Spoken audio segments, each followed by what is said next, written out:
Experts we spoke to say they are also looking forward to more adequate testing in 2022. They expect to have increased supply in the life-saving COVID-19 drugs that recently became available. Pharmacies are already providing those pills and making sure they are available for prescriptions, but the Merck and Pfizer medication is still in short supply. Fox 59's Mike Sullivan takes a look at Indiana's supply.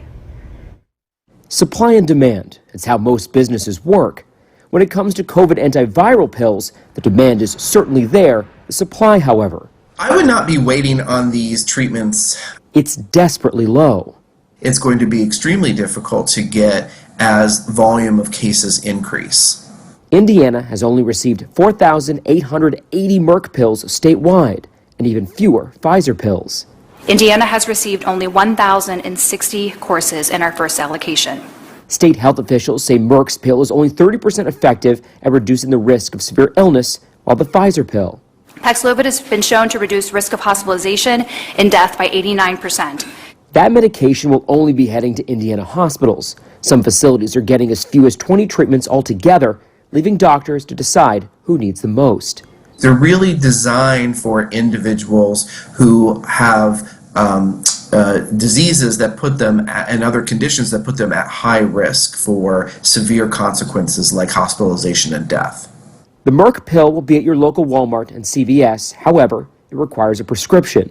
The Indiana Department of Health has a map on its website showing locations.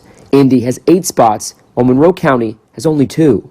Probably will take at least sort of 6 to 8 weeks before, production can be ramped up on some of these medications. Much like the early stages of the vaccines, both antiviral medications are under emergency authorization by the FDA, yet some Hoosiers may prefer it over a vaccine.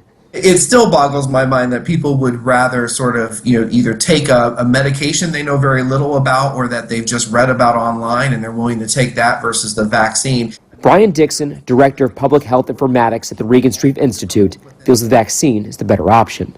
I think the vaccine is the #1 driver to get us to the end of the pandemic, to get us to that endemic state that we've been talking about. In Indianapolis, I'm Mike Sullivan, Fox 59 News. Health officials say neither pill is recommended for women who are pregnant. There are concerns about birth defects and miscarriages.